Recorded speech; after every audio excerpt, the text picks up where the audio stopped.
চাই একটা পরিবর্তন, আমরা চাই সামাজিক পরিবর্তন, যেখানে দুর্নীতি থাকবে না, যেখানে সন্ত্রাস থাকবে না, চাঁদাবাজি থাকবে না, শিক্ষা প্রতিষ্ঠান চলবে নিয়মিত, শিক্ষা স্বাস্থ্য সব কিছু দুর্নীতিমুক্ত হতে হবে, যেন জনগণ উপকৃত হয়। যানজটটি সরাইতে হবে, নির্বাচন হইলেও না হলে যানজটের কোনো অনেক সমস্যা। মুক্তিযুদ্ধ দেখছি, জিয়া রহমান দেখছি, এরশাদ সাহেব দেখছি, আবার মইনুল ফখরুল দেখছি, খালেদা দেখছি না, এখনো ভদ্রলোক আছে, আমরা দেখতেছি, কিন্তু আমাদের কোনো ভাগ্যের পরিবর্তন হয়নি। যেভাবে ভালো চলে আমাদের দেশের মানুষ, যেভাবে চললে শান্তি পায়, যেভাবে চললে ভালো হবে ওইভাবেই চালাইব। আমরা আশাও করি এবং আল্লাহর কাছে দোয়াও করি যাতে আগের থেকে এখন দেশটা আরেকটু উন্নত হোক, সবাই সবার প্রতিশ্রুতি রাখুক।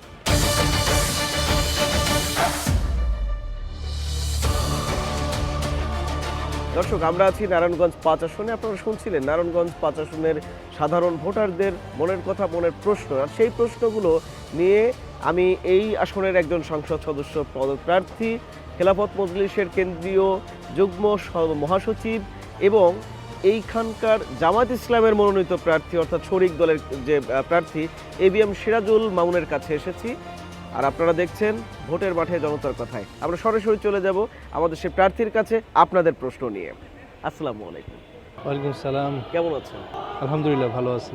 একটু শুরুতেই জানতে চাইবো যে নারায়ণগঞ্জ 5 আসন একটা হট জোন, এটাকে চাঁদাবাজি বলেন, সন্ত্রাসী বলেন বা উশৃঙ্খল কর্মকাণ্ডের জন্য বলেন, যে কোনো কারণে এটা আলোচিত থাকে সবসময় এবং এটা আলোচনায় থাকেও সবসময়। এই আসনের প্রার্থী আপনি, অনুভূতির জায়গাটা একটু শুনতে চাই। ধন্যবাদ ভাইকে। আসলে নারায়ণগঞ্জ 5 আসনটা শুধু আজকে থেকে না, এবং 15-16 বছরের যে একটা শাসনামল ছিল এরও আগে থেকেই গোটা বাংলাদেশে এটা খ্যাতি বলেন আর কুখ্যাতি বলেন, এটা ছিল যে এখানে একটা ব্যাপক গডফাদারদের নিয়ন্ত্রণে ছিল, সন্ত্রাস ছিল, এখানে খুবই একটা অস্বস্তিকর অবস্থা ছিল দীর্ঘ সময়। এটা মানুষ এটাকে সাফার করেছে, মানুষের একটা বিরাট আশা ছিল এত রক্তক্ষয়ের পরে, এত আত্মত্যাগের পরে। কিন্তু দেখা গেল যে মানুষ অবাক বিস্ময়ে দেখলো যে পরিস্থিতিটা মোটেই পরিবর্তন হয় না, বরং যারা এই কাজগুলো করতো তারা চলে গেছে, তাদের পরিবর্তে ইজারা নিয়ে আরেক দল সেই কাজগুলো করছে আমরা দেখতেছি। এবং মানুষ, একটু আগে আপনি দেখেছেন একটা স্কুলের একজন শিক্ষক যিনি ঢাকা বিশ্ববিদ্যালয়ের ছাত্র ছিলেন, তিনি এসে আমাকে বলে গেলেন যে আমরা মুক্তি চাই। আমি তাকে ঠিকমতো চিনিও না, বললো যে আপনি মামুন ভাই না, আপনার সামনেই বললো। উনি কথা বলে গেলেন যে আমরা মুক্তি চাই, আমাদের মুক্তি দেন, আমরা একটু স্বাভাবিক জীবন চাই। ওনার বাড়ি করার সময় চাঁদা চেয়েছিল। জি, ওনার বাড়ি করার সময় মানুষ চাঁদা যাচ্ছে। ওনার একটা দোকান আছে সিমেন্টের, উনি শিক্ষকতার পাশাপাশি ব্যবসাও করেন, সেখানে উনি স্বস্তিতে থাকতে পারছেন না। গোটা চিত্রটা কিন্তু এরকমই, একটা অস্বস্তিকর, একটা এম্বারাসিং সিচুয়েশন। এরকম একটা জায়গায়, এরকম চ্যালেঞ্জিং একটা জায়গাটাতে আপনি নিয়ন্ত্রণ করতে পারবেন, যেখানে দেখা যাচ্ছে যে ইতিপূর্বে যারা সাংসদ ছিলেন, আরো ধারণা করা হয় যে আরো বাঘা বাঘা সাংসদ ছিলেন, তো তাদের আমলেও এটা নিয়ন্ত্রণ করা সম্ভব হয় নাই। সেখানে খেলাফত মজলিস থেকে নমিনেশন নিয়ে বা হচ্ছে যে শরিক দল থেকে আপনি কিভাবে নিয়ন্ত্রণ করতে পারবেন, এটা কিভাবে, মানে আসলে জনগণ বিশ্বাস করবে কিভাবে? এটা প্রথম কথা হচ্ছে যে যারা বাঘা বাঘা বলছেন তারা তো নিজেরাই they were involved themselves in terrorism. সুতরাং এটা তো তারা নিজেরাই এখানে সম্পৃক্ত, তারা আবার এটা নিয়ন্ত্রণ কীভাবে, এটাকে সমাধান কীভাবে করবে, এগুলো প্রথম কথা। দ্বিতীয় কথা হলো যে আমি একজন শিক্ষক মানুষ, এখানে 40 বছর এখানে পড়িয়েছি আমি। আসলেই আমি একটা সাধারণ মানুষ, কিন্তু আমার যে আদর্শে আমি বিশ্বাসী, আমার আদর্শ অত্যন্ত দৃঢ়তার সঙ্গে এই সন্ত্রাস এবং অবিচার, যে ইনজাস্টিস, এটাকে প্রতিহত করতে মানসিকভাবে আমরা কিন্তু, আমি ব্যক্তি হিসেবে ছোট হলেও মানসিকভাবে সাইকোলজিক্যালি আমি কিন্তু অত্যন্ত স্ট্রং, যেগুলোর বিরুদ্ধে আমার দৃঢ় অবস্থান। আর দ্বিতীয় হলো যে এখানে যখন মানুষ আমাকে নির্বাচিত করবে, তখন তো আর আমি একেবারে সাধারণ মানুষ থাকবো না, কিছু প্রশাসনিক ক্ষমতা আমার হাতে আসবে। যেহেতু আমি ব্যক্তিগতভাবে, মানুষ এখানে সবাই জানে আমি একজন দুর্নীতিমুক্ত মানুষ, আমার কোনো পেশি শক্তি নাই, না থাকলেও হাজারো মানুষের ভালোবাসা আছে, তাদেরকে সাথে নিয়ে, সমস্ত রাজনৈতিক দলগুলোকে নিয়ে, তারপরে ভালো মানুষেরও এই সমাজে অনেক মানুষ আছে, ধর্মীয় নেতৃবৃন্দকে সাথে নিয়ে। আর আমাদের যে 11 দলীয় জোট, সেখানে বাংলাদেশ জামাত ইসলামী সহ অন্যান্য অনেক দল আছে, এনসিপি আছে, সবাইকে সাথে নিয়ে। এবং নারায়ণগঞ্জে আপনি হয়তো জেনে থাকবেন, এই শহরে আমার হাজার হাজার ছাত্র আছে যারা আমাকে প্রাণের চেয়ে ভালোবাসে। আমি সবাইকে নিয়ে, তরুণদের নিয়ে অত্যন্ত শক্ত হাতে এই চাঁদাবাজগুলোকে দমন করা খুব বেশি দিন লাগবে না আমার ইনশাআল্লাহ। তার মানে আমি তাদের এই স্বাদগুলোকে ধরে ফেলবো ইনশাআল্লাহ। তার মানে আপনি কনফিডেন্টলি বলছেন যে আপনি এটাকে নিয়ন্ত্রণ I am করতে confidently telling you that পারবেন। I will be able to do so, God willing. আপনারা জামাত ইসলামের সঙ্গে জোট করে হচ্ছে এই আসনটি পেয়েছেন, অর্থাৎ জামাত ইসলাম শুধু- জামাত ইসলামের সমর্থন, জামাত ইসলাম তো এখানে তাদের পক্ষ থেকে প্রার্থী দেয়নি, জি না, সেখানে খেলাফত মজলিসের প্রার্থী হিসেবে আপনাকে হচ্ছে দিয়েছেন। এই জোটে আসলে খেলাফত মজলিসের লাভবান কতটুকু হতে পারলো, বা একটু যদি সমীকরণটা জানতে চাই যে লাভ লসের হিসাবটা আসলে কি অবস্থায় আছে? আসলে ভাই লাভ লসের তো এখানে বিষয় না, দলীয় বিষয়টা আমরা এখন বিবেচনা করছি না, আমরা দেশের মানুষের কথা ভাবছি। এখানে আমরা অনেকগুলো দল আমরা সমঝোতা করেছি, উই আর ইন এগ্রিমেন্ট যে আমরা একসাথে কাজ করব, দেশের মানুষের জন্য কাজ করব। দলীয় যে লাভ এবং লোকসান, সংকীর্ণতা, আমরা এগুলো এখন ভাবছি না। আমরা ভাবছি সবাই মিলে আমরা দেশটাকে গড়ব, এবং এই মহান গণ অভ্যুত্থানের যে স্পিরিট এবং যে তরুণদের যে আকাঙ্ক্ষা, এটাকে আমরা বাস্তবায়ন করব, যেটা জনগণ চাইতেছে। It is quite possible, God willing. আমরা সবাই মিলে ইনশাল্লাহ এটা করব। দলীয় স্বার্থ এবং সংকীর্ণতা এখানে ঊর্ধ্বে উঠে চিন্তা করতে হবে আমাদের। জনগণের সব থেকে একটা বড় অভিযোগের জায়গা, যেটা আসলে বরাবরের মতোই নির্বাচন আসলে কিংবা হচ্ছে সংসদ সদস্য প্রার্থী বলেন বা সংসদ সদস্য বলেন, তাদের সম্পর্কে জনগণের ম্যাক্সিমামই এরকম একটা কথা বলে থাকে যে ক্ষমতায় গেলে এরপর আর দেখা যাবে না, এরপর আর পাওয়া যাবে না, বা এখন যে প্রতিশ্রুতিগুলো দিচ্ছে সে পরবর্তীতে আর খুঁজেও পাওয়া যাবে না, ওর সাথে দেখাই করা যাবে না। জি, এই জায়গাটা আপনি কিভাবে নিশ্চিত করতে চান যে না, জনগণের জবাবদিহিতা আপনি 100% দিবেন? প্রিয় ভাই, একটা কথা বলি, আমরা আপনার সামনে আমাদের মহানবী সাল্লাল্লাহু আলাইহি সাল্লামের একটা কোটেশন, একটা হাদিস কোট করতে চাই। উনি বলেছেন যে খারাপ শাসকদের একটা বৈশিষ্ট্য হলো ইয়াকুলুনা মা লা ইয়াফআলুন, ওরা এমন কথা বলে, এমন প্রতিশ্রুতি দেয় যা তারা পালন করে না। এইটা আপনি সারা বাংলাদেশের মানুষ এই 54 বছর এটা দেখছে। মাঝখানে কিছু কিছু ভালো কাজ হয়েছে এখানে, কিন্তু ওভারঅল সামগ্রিকভাবে এই মানুষ আসলেই আস্থার জায়গাটুকু নষ্ট হয়ে গেছে মানুষের। ভালো কথা সবাই বলে, এই যে আমি এখন ভালো কথা বলছি, আবার যিনি চাঁদাবাজ তার কাছে গেলে আপনি ভালো কথাই শুনবেন, এক্স্যাক্টলি দ্য সেম কথাই শুনবেন। এই যে মানুষ হতাশ, কিন্তু in general people are frustrated. এই নেতৃত্বের প্রতি তারা আস্থা রাখতে পারে না। জবাবদিহিটা এইভাবে হবে যে আমরা যে রাজনীতিটা করি, যে আদর্শিক রাজনীতিটা করি, আমরা ইসলামী আদর্শে বিশ্বাসী একটা সংগঠন। আমরা অত্যন্ত দৃঢ়তার সঙ্গে বিশ্বাস করি যে দায়িত্বটা আমাকে দেয়া হয়েছে, এই ব্যাপারে আমাকে আল্লাহ তাআলার দরবারে জবাবদিহি করতে হবে। আমার দায়িত্ব সম্পর্কে আমি বিশ্বাস করি, কিন্তু ইটস মাই বিলিফ, এবং আমি ইনসাইড থেকে এটা বিশ্বাস করি। আমার জীবনে কোনো কারাপশন নাই, মানুষের সাথে আমি সবসময় চলাফেরা করতেছি কেমন। সুতরাং আমার আদর্শের জায়গাটুকু থেকে আশেপাশের মানুষ জানে যে এরকম হওয়ার কোনো আশঙ্কা নাই যে আমি এমপি হওয়ার পরে আর আমাকে মানুষ পাবে না। কেমন আমি আদর্শিকভাবে বিশ্বাস করি, আমি যে রাজনীতিটা করি, যে সংগঠনটা করি, আমাদের সংগঠনের যে আদর্শ এবং লক্ষ্য উদ্দেশ্য, সেখানে এটা লেখা আছে যে জবাবদিহিতা আমাকে করতে হবে, আমাকে জনতার সাথে থাকতে হবে, তাদের সুখ দুঃখে শেয়ার করতে হবে, তাদের ভালো মন্দ নিয়ে আমাকে কাজ করতে হবে, এবং আমার দরজাটা তার জন্য 24 ঘন্টা খোলা রাখতে হবে। এটা আমরা আদর্শিক দিক থেকে আমরা বিশ্বাস করি, এটা বিলিভ করি, আমি এটাকে আমি ওন করি। সুতরাং আমি এটার সাথে বেইমানি করতে পারবো। আপনি প্রতিশ্রুতির কথা বলছেন, জি, আপনি জনগণকে কি কি প্রতিশ্রুতি দিচ্ছেন? আপাতত যেটা একটা যে ফর দ্য টাইম বিং প্রতিশ্রুতি দুই ধরনের। একটা হলো স্থায়ীভাবে, যেটা পার্মানেন্ট যে টার্গেট, সেটা হচ্ছে নারায়ণগঞ্জবাসীকে সেবা করব, এবং এখানে ন্যায়ের পক্ষে খুব দৃঢ় অবস্থান নেব। অন্যায় যেখানে হবে আমি সেখানে দাঁড়াবো, জালেমের যে হাতটা আমি ধরে ফেলবো, এটা আমি করব। এটা হচ্ছে আপনার মূল টার্গেট। আর আপাতত নারায়ণগঞ্জবাসীর যে সিরিয়াস প্রবলেমগুলো তারা ফেস করছে, যেমন জ্যামটা, ট্রাফিক জ্যামে অতিষ্ঠ মানুষ, তারপরে আপনার এই জলাবদ্ধতার সমস্যাটা নারায়ণগঞ্জে তীব্র আছে, তারপরে পানির সংকট আছে, গ্যাসের সংকট আছে, কেমন এরপরে এখানে মাদকটা খুব ব্যাপক, বিশেষ করে বন্দরের এলাকাতে মাদক ব্যবসায়ীরা খুবই এখন একেবারে উচ্ছ্বসিতভাবে তারা কাজ করে, কেমন কিশোরদের এবং তরুণদের এখন মাদকে একেবারে তারা সত্য সঠিক পথ থেকে বিচ্যুত, এবং ক্লাসগুলোতে কলেজগুলোতে তারা ক্লাস হচ্ছে না। আমি খুব ব্যথা পাই, আমি নিজে একজন শিক্ষক, গভর্নমেন্ট কলেজ বলেন, বিভিন্ন কলেজগুলোতে ক্লাস নেই, ক্লাস হচ্ছে না, ক্লাসের বাইরে ছেলেরা চলে গেছে।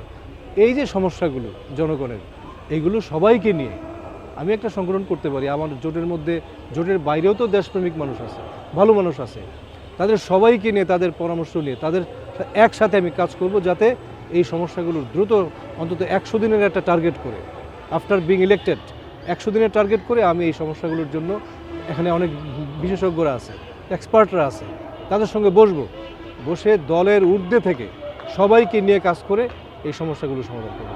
আপনি যদি সংসদ সদস্য হতে পারেন, তো সেক্ষেত্রে আপনার একেবারে নারায়ণগঞ্জবাসীর জন্য প্রথম কোন কাজটাতে হাত দিবেন, মানে কোন প্রবলেমটা সলভ করবেন? সবচেয়ে বড় সমস্যা যেটা আমি দেখতেছি এখন রাস্তায় বের হলে যেটা হচ্ছে, ট্রাফিক জ্যামটা নারায়ণগঞ্জে, বিশেষ করে 5ই আগস্টের পরে এই সমস্যাটা অনেক বৃদ্ধি পাইছে। এখন মানুষ আর চলতে পারছে না রাস্তায়, ফুটপাথগুলো দখল হয়ে গেছে, ফুটপাথ এবং স্ট্যান্ডগুলো দখল হয়ে গেছে, মানুষ রাস্তা দিয়ে হাঁটতে পারছে না। কেমন তো এখানে অনেক হকাররা আছে, তারা দখল করে ফেলেছে, এবং সেখান থেকে এক শ্রেণীর মানুষ চাঁদা নিচ্ছে। This is the main problem. এই চাঁদাবাজদের যখন আমি বন্ধ করে দেব, হকারদেরকে, তাদেরকে একটা সম্মানজনক একটা জায়গায় ট্রান্সফার করবো ইনশাল্লাহ। রাস্তাঘাটগুলোকে পরিষ্কার, মানুষ যত অবাধে চলাফেরা করতে পারে, মানে ফ্রিডম অফ মুভমেন্ট, এটা মানুষের নেই, মানুষ হাঁটতে পারছে না। এই জ্যাম এবং হকার, এই দুইটা সমস্যা সবচেয়ে বড়। এইটা দ্রুত সমস্যা সমাধান করবো, যাতে মানুষ একটু মুক্ত নিঃশ্বাসে একটু হাঁটতে পারে। খেলাফত মজলিস একটা ইসলামিক দল, এটা নিয়ে নানা জনগণের নানান ধরনের মত আছে। জি, কেউ বলছে যে ইসলামিক দল ক্ষমতায় আসলে নারীরা যারা ওয়েস্টার্ন পড়তে পছন্দ করে, জি, স্কুল কলেজ ইউনিভার্সিটির মেয়েরা, তারা এই স্বাধীনতা থাকবে না, শিল্পীরা নাটক সিনেমা করতে পারবে না, গান গাইতে পারবে না, এই ধরনের একটা ভয় কিছু জনগণের মধ্যে কাজ করছে। এইটাকে আপনি কিভাবে দেখছেন, বা এইটার এগেনস্টে আপনার কি বলার আছে? এটা একটা গুরুত্বপূর্ণ প্রশ্ন। আসলে মানুষ ইসলামী সংগঠন হলেই মনে করে যে মানে একটা রেজিমেন্টেশন, মানে মানুষকে ধরে ফেলবে, মানুষের ছোট ছোট দুষ্টটিগুলোকে আটকে দেবে, মানুষকে তার পথ চলা বন্ধ করে দিবে, মানে মানুষকে একটা কি বলে, মানে যে কোনো কিছু তাদের যে স্বাধীনতার স্থানটুকু, জায়গাগুলোকে তারা রুদ্ধ করে দিবে, এরকম একটা আশঙ্কা মানুষ করে। আসলে প্রথম কথা হলো যে মানে ইসলামী যে অনুশাসনগুলো, যে এটা এস্টাবলিশমেন্টের, কিন্তু ইট উইল টেক টাইম, এটা কিন্তু একদিনে হবে না, ধারাবাহিকভাবে এটা হতে পারে। আর দ্বিতীয় কথা হচ্ছে, এই জোটের মধ্যে কিন্তু এনসিপি, এলডিপি, জাকপা, বিভিন্ন দল কিন্তু আছে, দেশপ্রেমিক অনেক দল আছে, তারা আর আশা করি যোগ হবে বৃহত্তর পরিসরে। আমরা আপাতত চাইতেছি যেটা, প্রিয় ভাই, আমরা চাচ্ছি যে আগে দেশটার যে মানুষ যে কষ্টগুলো এখন পাচ্ছে, বেশ করে কারাপশন, দুর্নীতি, কেমন মানুষের অধিকার জি, এবং ইসলামের যে শাসন ব্যবস্থায় সবচেয়ে গুরুত্বপূর্ণ বিষয়টা হচ্ছে মানুষের ফান্ডামেন্টাল রাইটসগুলোকে নিশ্চিত করা। আপনি জানেন যে হযরত ওমর ফারুক, আমাদের যিনি ইসলামী শাসন ব্যবস্থার মূল, উনি কাঁধের মধ্যে ময়দার বস্তা নিয়ে রাতের বেলা মানুষের, আসলে অনেকের একটা মিসকনসেপশন আছে আমাদের ব্যাপারে। আসলে ইসলাম শাসন ব্যবস্থার মূল কনসেপ্টটা কিন্তু ভাই মানুষের সেবাটা, এটা সবচেয়ে বড় কাজ এখানে। বাকি কিছু বিষয়ে মানুষের একটা ধারণা আছে, সেগুলো আলোচনা সাপেক্ষে, সেগুলো আমরা এখনই তো শরীয়তের হুকুম যে আমরা সব জারি করে দেবো, ব্যাপারটা তা না। আমরা আমাদের প্রথম প্রায়োরিটি হচ্ছে এখন মানুষকে দুর্নীতিমুক্ত করে একটা স্বাভাবিক সুন্দর জীবন তাদেরকে দেয়া, সুশাসনটা দেয়া, দুর্নীতি যাতে না হয়, কারাপশনটা বন্ধ হয়। আপনার কি জন্মভূমি নারায়ণগঞ্জ? আমাদেরকে নারায়ণগঞ্জে আমার জন্ম, অর্থাৎ জন্মসূত্রে আপনার এখানেই বসবাস। আর মেয়েদের ব্যাপারটা বলছেন ভাই, একটু বলে রাখি, আমরা আমাদের ধর্মে, আমাদের আদর্শে মেয়েরা অত্যন্ত সম্মানিত, আমরা তাদেরকে অনার করি। মায়ের, আমাদের শরীয়তে মায়ের মর্যাদা বাবার চেয়ে 3 গুণ বেশি, কেমন, এটা আমরা সবাই জানি। আমরা মোটিভেশনাল কিছু কাজ করব, আমরা বুঝাবো আমাদের মা বোনদেরকে, তারা তাদের সম্মানজনক জীবনের জন্য এই মুহূর্তে যে সব কিছু। হিন্দু ভোটার যারা, জি জি জি, তারা তো ইসলামিক এই ব্যাপারগুলো নাও বুঝতে পারে, বা হচ্ছে আপনাকে ভোট দিলে ইসলামিক দলকে ভোট দিচ্ছে বা জামায়াত ইসলামকে ভোট দিচ্ছে, এরকম চিন্তা করতে পারে। তো সেক্ষেত্রে হিন্দু ভোটারদের ভোট পাওয়ার জন্য আপনার কি ধরনের প্রতিশ্রুতির জায়গা? এই আসনে আমাদের সনাতন ধর্মের অনেক ভাই বোনেরা আছেন, তাদের সাথে আমরা কথা বলতেছি, তাদেরও একটা আশঙ্কা আছে যে তাদের যে ধর্মীয় রাইটসগুলো আছে, তাদের যে মৌলিক মানবাধিকারগুলো আমরা হস্তক্ষেপ করি কিনা, এটাও একটা ভুল ধারণা। আসলে আমাদের আদর্শে, আমরা যে আদর্শে বিশ্বাসী, মানবাধিকারের বিষয়ে এবং নাগরিক যে সুবিধা, প্রিভিলেজ অফ সিটিজেন্স, এইসব ব্যাপারে মুসলিম অমুসলিমদের কোনো পার্থক্য আমরা করি না। We make no discrimination in point of human rights and privileges of citizens. নাগরিক সুবিধা এবং মানবাধিকারের বিষয়ে কোনো নাগরিকের মধ্যে ইসলাম কোনো পার্থক্য করে না। আচ্ছা, সরকার থেকে বলা হচ্ছে যে লেভেল প্লেইং ফিল্ড আছে নির্বাচনের জন্য। আপনার কাছে আপনার প্রার্থী হিসেবে আসলে কি মনে হচ্ছে যে 12ই ফেব্রুয়ারি যে নির্বাচন হতে যাচ্ছে, এখন কি আসলে সেই লেভেল প্লেইং ফিল্ডটা যে বজায় থাকার কথা, সেটা কি আসলে আছে? আমাদের প্রধান উপদেষ্টা উনি আশ্বস্ত করেছেন যে উনি গৌরব করার মতো একটা নির্বাচন দেবেন এবং অনেক স্বচ্ছ নির্বাচন হবে, ট্রান্সপারেন্ট ইলেকশন হবে, যাতে এটা বিশ্বাস করতে চায়। কারণ এই ইলেকশনটা কিন্তু অন্য নির্বাচনের মতো না, অনেক রক্তের উপরে এটা দাঁড়িয়ে আছে নির্বাচন, অনেক রক্তের উপরে। কাজে যদি কেউ ইলেকশনটা ফয়েল করার চেষ্টা করে, কেন্দ্র দখল করে, পেশি শক্তি আসে, মানুষ কিন্তু ক্ষমা করবে না, মানুষ রাস্তায় কিন্তু নেমে যাবে। আমি এই সন্ত্রাসীদেরকে বলতে চাই, এখনকার পরিবেশ আপনার মাধ্যমে, এখনকার পরিবেশ দেখে আপনার কি মনে হচ্ছে? এখন তো আমি আগেও জায়গা থেকে যে আপনি তো আসলে কি সরকারিভাবে যে ঘোষণাটা দেওয়া হচ্ছে বা যেরকম ভাবে প্রার্থীদের সিকিউরিটি না, এখানে শঙ্কার জায়গাটুকু আছে, শঙ্কার জায়গাটা সেটা আছে। হলো জি আছে। অর্থাৎ আমরা বলতেই পারি যে লেভেল প্লেইং ফিল্ড না, যে না, সরকার দাবি করছে, আইনশৃঙ্খলা এটা নেই। না, আইনশৃঙ্খলা বাহিনী এবং সরকার যে সিরিয়াস হওয়া, যেটা অবৈধ অস্ত্রধারীদের উদ্ধার করা, সন্ত্রাসীদের রিয়েল যারা তাদেরকে ধরা, তাদেরকে নিষ্ক্রিয় করে দেওয়া পর্যাপ্ত না।